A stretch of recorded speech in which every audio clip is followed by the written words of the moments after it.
So this is actually the scariest thing about the coronavirus that I actually wanted to talk about a little bit because I think it's pretty crazy detail or piece of information. Not many people I feel like are really discussing or talking about, but this is easily the scariest one. And so right now we're dealing with the coronavirus in the immediate. But the thing is, there's a good chance this comes back in two or three waves. The Spanish flu in 1918, which killed way more people than the World War One did, which is when it was going on, killed way more people than World War One did in and of itself. It came in multiple rounds, and we're gonna, take a look at that. But this explains here. This is just from history.com. And so it was the second wave that was actually the super, super deadly one. And so that's where it skyrocketed. 195,000 Americans died from the Spanish flu in just the month of October. But what was really crazy here, it says, and unlike a normal seasonal flu, which mostly claims victims among the very young and very old, the second wave of the Spanish flu exhibited what's called a W curve, high numbers of deaths among the young and old, but also a huge spike in the middle, composed of otherwise healthy 25 to 35-year-olds in the prime of their life. So it says not only was it shocking that healthy young men and women were dying by the millions worldwide, but it was also how they were dying, struck with blistering fevers, nasal hemorrhaging, and pneumonia. The patients would drown in their own fluid-filled lungs.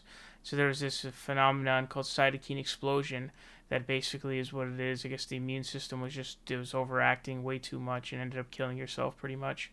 But it was the second wave of the Spanish flu that really ended up being the most deadly and crazy one. So Dr. Fauci is going to talk about this. So let's go ahead and hear out Dr. Fauci. But I believe it likely will be more than just 2 weeks.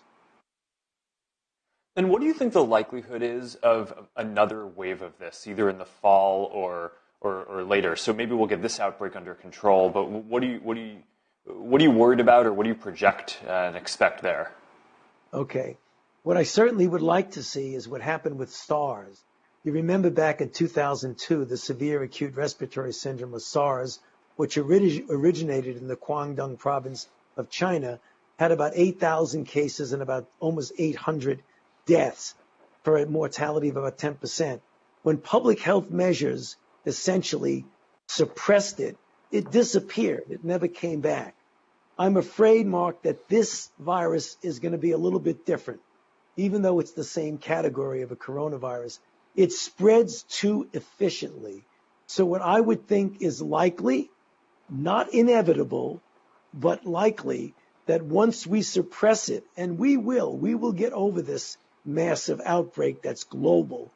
Once we get by it, it is conceivable and maybe likely that when we get to the next season, we may see another blip of this. But it would really be different, and I'll tell you why it's different.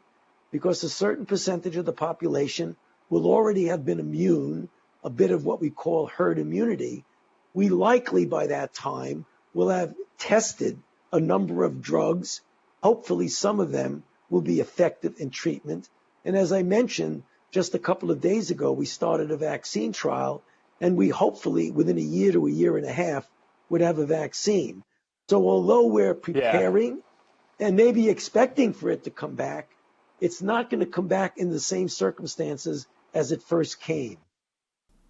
Sure. So what you guys see there is basically he's expecting, and I saw him speaking at the first part where this even came to my attention was I was listening to Dr. Fauci speaking at the White House press conference, and he was explaining this. That was the first time I'd even heard of the concept for corona specifically. But it could mutate, it could change up like it did with the Spanish flu, and typically with seasonal flu, obviously it dies off in the heat and in the summer. That's why flu season is the winter and springtime when it's colder. That's why you should go get your vaccine by like October-ish, September, October, to prep for flu season. And so it dies because I guess it doesn't bode well in high temperatures, and it doesn't, it's harder for it to stay on surfaces in higher temperatures.